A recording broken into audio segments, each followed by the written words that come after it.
First things first, Jamie. How are you? I'm good. Yeah, very well. Loving being here, actually. I don't think I've rarely seen Amsterdam in such, such fine conditions. We're very lucky at the Yeah, moment. yeah, that's good. What I want to start with is, I want to jump straight into it. In Walk Right Back, you kind of mention an innocent kind of love. Mm-hmm. Can you remember a moment from your childhood that had that kind of? Yeah, my memory of early events is not the best, I think some people who have really got this, I'm really jealous of people actually who can say, oh yeah, I remember when I was just 3 and this and this and this.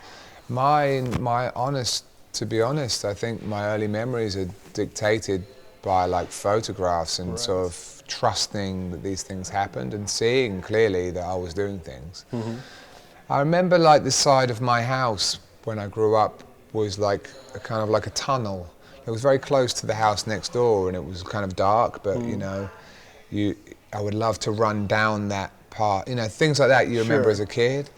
That's a really strong memory for me, just that gap between the houses and little things like that. But yeah, the love and the feeling,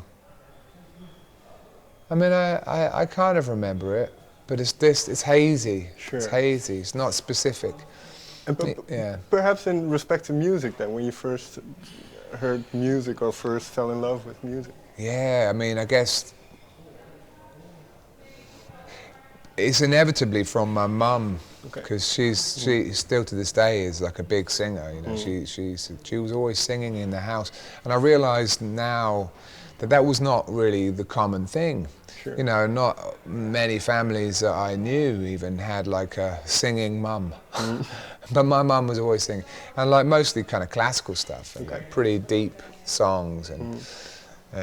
But yeah, she always would sing around the house and there was always plenty of music playing. So I guess actually, again, it was just because it was pretty a dominant thing. I can't really pinpoint one moment when I'm like, wow, that. But I do actually have a strange like recollection, and possibly this is big turning point for me. My granddad was a vicar, he was in the church in Scotland, and we very rarely went to see him, but when we would go to Scotland it was a big event, and I was quite excited by the landscape and the journey and stuff. It was a big deal. And like another thing was like going to listen and sing in the church with all the adults. Sure. And I always loved that. I loved the adults who were normally kind of boring and always talking and like, oh God, these adults, what are they talking about? When everyone would sing, I was like, oh, this is something that adults do that is really cool. I love this. Everyone's singing together and my mum was really encouraging, and like it was a time I think when I got good feedback, like maybe from my mum. Maybe that's why I continued to do it, because it was always something that was like accompanied with lots of smiles and good feeling. So it's funny how those things happen. I mean, I'm doing that now with our kid. I'm with Julian. I'm always loving singing to him. It's like something so natural about doing that, especially because he's really attentive when I sing. Sure. Or when, Lindsay, his mum, when she sings to him, he's like, he could be really having a stressful moment, and then if you sing, he'll just be like, and he'll be really concentrating, and then he'll go back to crying straight as soon as you stop. This very, very pure, very visceral reaction to music. The album, you have a new album. Yeah. Called, Building a Beginning. So why go back to this thought? Is it because you became a father? Back to what thought? The thought of a pure, very visceral connection to music or to love? Yeah, I mean, well, definitely. I mean, Walk Right Back was a song where I was thinking like, man, all of these experiences that Julian is having at this point in time, he's only 10 months old. He's not going to remember any of this. Sure. And that alone is just a weird thing, because we're having so many experiences with him that are really meaningful to us. Sure. So we're like, well, it's a weird thing to think that they're not going to be accessible to him. So that means that we all had those experiences, and we all have that stuff stored in a place that we can't access. It's like in a forbidden room in our mind. And I remember reading a book with Oliver Sacks where there was a woman who was having a brain problem, And she was hearing voices, and it was really scary, obviously, because she thought she was going crazy. But then when she spoke with Oliver Sacks and they looked at what was really happening, it seemed to be like a voice of her mother when she was super young singing to her, and it was actually a really magical thing.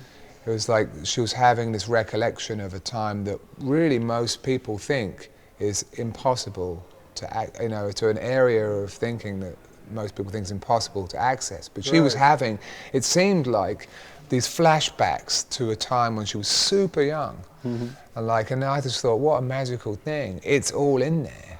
It's there, but we just can't feel it. We can't access it. So there's some part of us that is really, truly innocent, and it's like, I long for that, I guess, seeing him, like discovering everything and being so innocent. Like, that's so magical, you know? That's the magic energy. And like, as adults, the more cynicism comes, the older you get, potentially.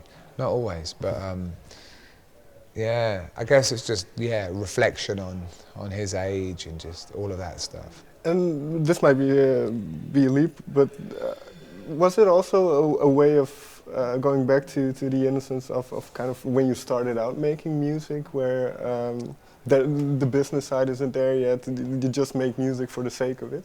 Sure, I mean, innocence, naivety is a beautiful thing in a way, you know.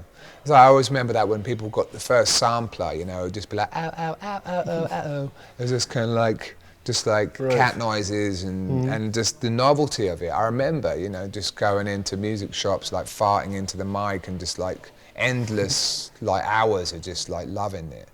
And the naivety is like really magic, you know. So many innovations in a way come from just being like really excited by what a technology can do for your imagination or whatever, and just responding to it, playing with it. Like George Clinton says, you know, I mean, nothing is good till you play with it. It's kind of like that. Right. And it's kind of like, I agree with that. And so I guess there is that thing, when you're truly young, everything is play, in a way. You could argue potentially, I guess. Like, you're playing with everything, exploring everything, and everything's kind of a game. And you learn that way. And you learn so much, so fast. And then as you get older, you don't think about play in the same way. But it's a shame because, you know, it's so fun to play. So during this process of making the album, did you get close to that play state, so to say? I mean, there's always moments, you know. I mean, I think the reality of creating a piece of art is there's so many levels to it, you know.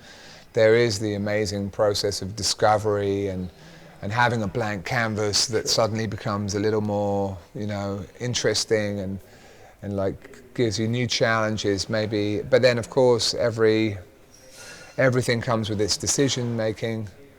And then sometimes the decisions can be painstaking and sometimes they come really clearly. And I think everything that involves lots of decisions can ultimately be kind of stressful from time to time, because it just is. But yeah, of course, I had so many moments making the record where I just could feel a lot. I was determined to feel a lot, and I think that's what happens with this kind of record. You feel the feeling. But did you decide this beforehand? Did you think, well, I kind of want to feel this way again, I want to capture like this feeling? Maybe subconsciously. I don't know what really goes on. I wish, I don't have a strong plan. I don't sit down and go, right, now I'm going to start feeling this. And, but I definitely kind of feel like a wave, like a current maybe in my life. But maybe it's like a really kind of simple thing, like there's chapters in your life, you know? There was a time in my life where I always wore like a weird hat. I just wore it for ages and I'd never take this stupid hat off. You know, and people say, why are you always wearing this hat? And I was like, I don't know, I just like it. But then I lost the hat and I never wear the hat again, you know? And so it's like these weird things can sort of like show you stages and chapters in your life. And I feel like a new chapter in my life is clearly happening on so many levels, you know. Everyone's saying, why is it called Building a Beginning? When clearly building a beginning from my record label, in my life, being a dad, and sort of all these things kind of happened in a way together.